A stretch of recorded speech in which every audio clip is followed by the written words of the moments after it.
Oke, baik.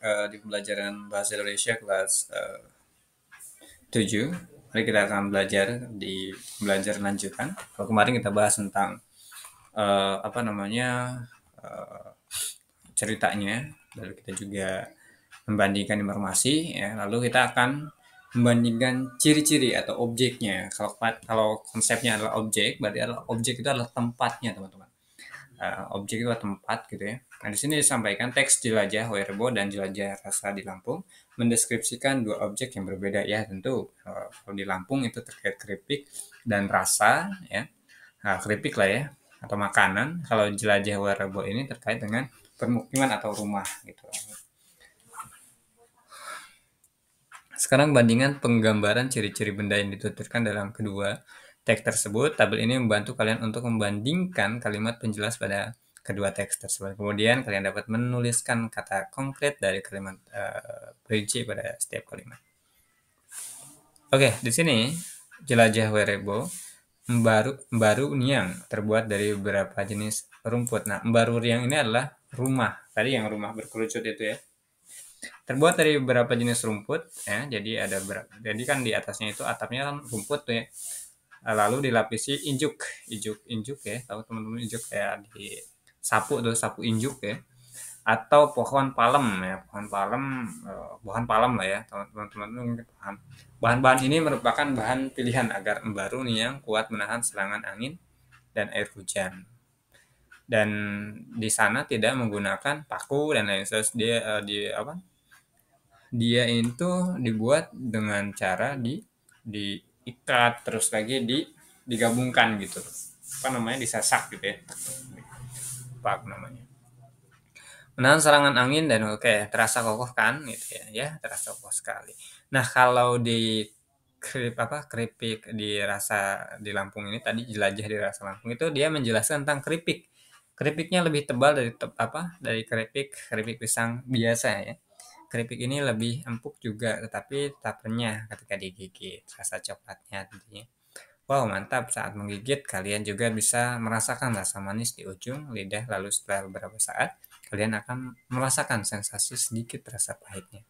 Pahit bercampur manis, khas coklat yang pekat, pasti kalian penggemar coklat dan suka. Gitu ya. Kalimat penjelas, tekstur, dan bahan.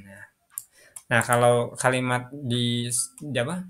Di jelajah Werebo ini, dia menjelaskan tentang tekstur dan bahan untuk rumah tadi, si apa Baru Niang ya. Terus lagi di si Lampung ini dia membahas tentang menjelaskan rasa aja, ya, rasa beberapa rasa kan varian rasa tadi itu ada beberapa ya, rasa coklat dan lain seterusnya. Kalimat bertujuan agar membaca seolah-olah ikut melihat dan menyentuh. Nah ya, itu udah jelas sekali dideskripsikan benar-benar. Kalau ini si jelajah rasa di Lampung, kalimat bertujuan agar membaca seolah-olah ikut merasakan juga. Kan tadi itu ada rasanya enak dan lain-lain seterusnya. Kata konkret, kalimat perinci, kalimat perinci.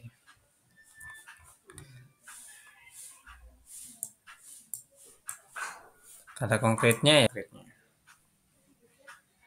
Oke, menyunting teks deskripsi. Mengenali tanda-tanda baca dalam teks deskripsi. Huruf kapital adalah huruf besar dipakai sebagai huruf pertama kata pada awal kalimat. Jadi setiap awal kalimat ya, teman-teman ketika teman-teman membuat kalimat ya, kalimat teks gitu ya. Nah, awal yang harus teman-teman lakukan itu adalah apa namanya? Membuat dengan kalimat kapital di awal gitu. Misal di sini, Andi menikmati kopi gayo. Papandayan adalah salah satu gunung api aktif jenis strato dengan ketinggian 2.692 mdpl. Perjalanan tempuh dalam waktu satu jam gitu. Gitu. Oke, misal kita buat kalimat di sini.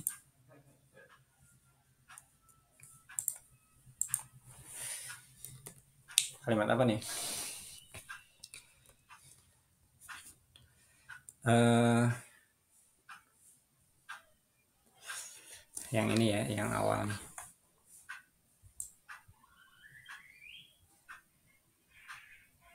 Ya, bagian satu lah ya, sini aja lah.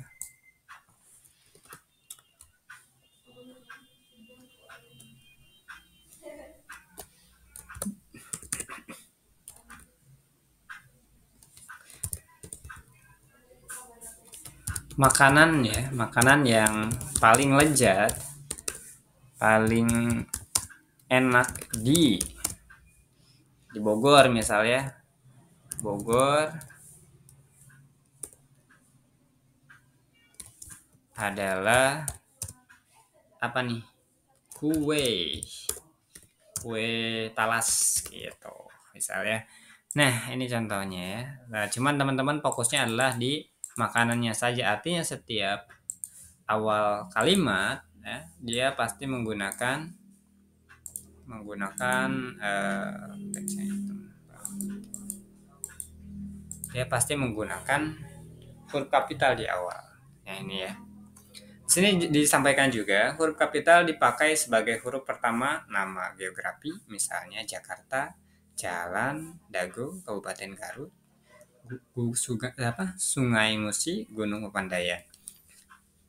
Huruf pertama nama geografi. Kalau geografi itu adalah suatu geografi tempat teman-teman ya, tempat aja bahasanya. Nah kalau bahasanya tempat kita menggunakan kapital ya. Di sini contoh saya sampaikan tadi, Bogor ini adalah kapital teman-teman. Kenapa dia nggak B biasa aja, B kecil aja gitu? Karena ini adalah tempat, artinya geografi, wilayah. Geografi itu wilayah, sorry ya, bisa tempat juga. Maka ya kita menggunakan huruf besar di situ. Gunung Papandayan, nah, gunung itu kan geografi ya, tempat, wilayah gitu ya. Atau benda gitu ya, atau gunung ya. Nah, maka kita menggunakan atau judul ya. Nah, di sini kan kalau memang geografi tempat, ya kita harus menggunakan huruf kapital di awal. Tanda koma dipakai di antara unsur-unsur dalam suatu pemberian atau pembilangan. Misal, ia membeli kopi, kain, dan tas sebagai oleh-oleh untuk para sahabatnya. Nah, ianya kenapa i-nya besar ya? Karena ini adalah huruf atau kalimat awalnya gitu ya. Nah, di sini ada ia membeli kopi, kain, dan tas sebagai oleh-oleh untuk para sahabatnya. Tadi ingat bahwasanya tanda koma dipakai di antara unsur-unsur dalam suatu pemerincian. Nah, ketika kita merincikan sesuatu, kita harus memberikan koma. Artinya kalimat itu adalah berbeda gitu. Artinya rincian itu bukan satu gebrugan, satu kalimat. Memang satu kalimat dalam artinya satu kata gitu ya. Enggak gitu. Misal di sini beberapa orang B-nya besar ya harusnya ya. Beberapa orang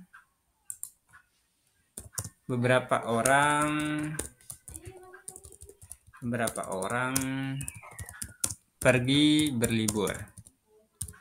Di antaranya Salim, Angga, Dudu gitu ya, Andi dan lain seterusnya lah ya, dan lain-lain. Oke. Nah, ini kita harus menggunakan tanda koma gitu ya.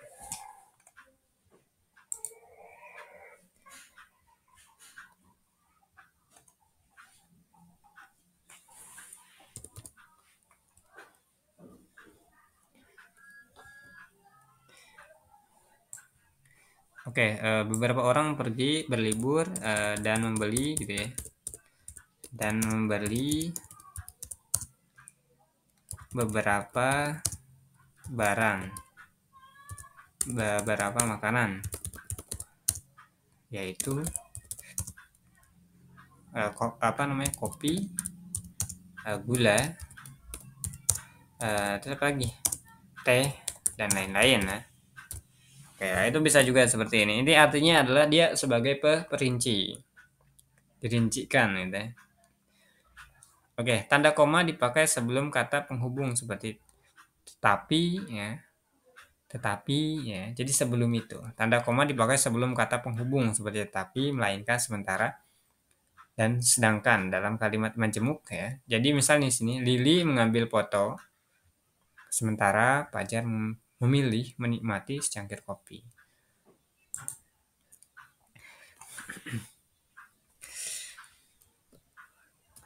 Andi pergi berlibur. Nah, seperti itu. Tetapi Angga diam di rumah. Nah, di mana tanda komanya sebelum tetapi. Berlibur.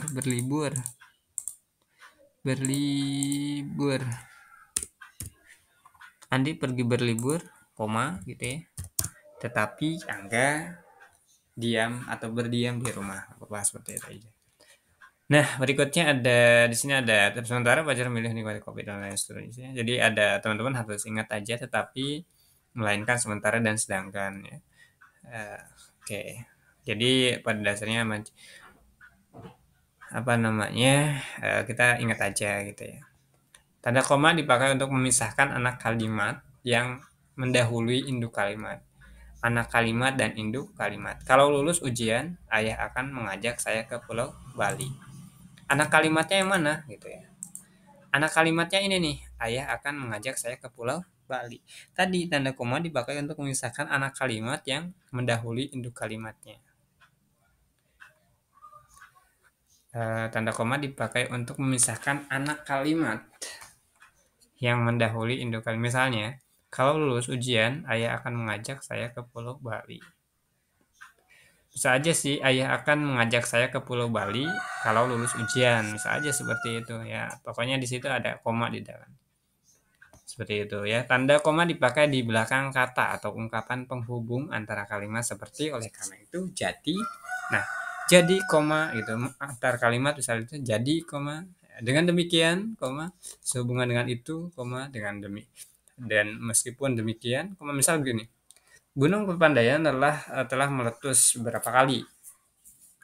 Meskipun demikian, nah, kawah hasil letusan dan hutan mati menjadi daya tarik wisata ini. Oke ya. Tanda koma dipakai sebelum dan atau sesudah kata seru. Seru seperti oh, ya, wah, aduh, hai gitu ya. Jadi gini, tanda koma dipakai sebelum dan atau sesudah kata seru. Contoh oh, ya, wah, aduh, hai gitu ya. Itu ada koma di situ ya. Jadi teman-teman, tanda koma juga dipakai sebelum dan atau sesudah kata sebagai sapaan seperti Bu, di, nak, misalnya wah, indah sekali pemandangan di pantai Terong ini ya. Kamu setuju kan? Nak gitu ya. Nah, ini deh. Ada sebelum nak tadi atau sesudah disesuaikan dengan konsepnya. Kata depan seperti di, ke, dan dari ditulis terpisah dari kata yang mengikutinya. Misalnya, di mana? Di toko kopi di Jawa gitu. Dia ikut berlibur ke Yogyakarta. Dia ikut berlibur ke Yogyakarta. Pokoknya kata di itu dipisah ya. Di mana? Kalau enggak. Ke mana? Ke Yogyakarta misalnya. Di sini kata depan seperti di, ke, dan dari ditulis terpisah dari kata yang mengikutinya. Nah, ini tadi ke, dari ya, dari Jakarta, dari Bandung, dari kota, dari mana gitu ya. Jadi dipisah. Oke,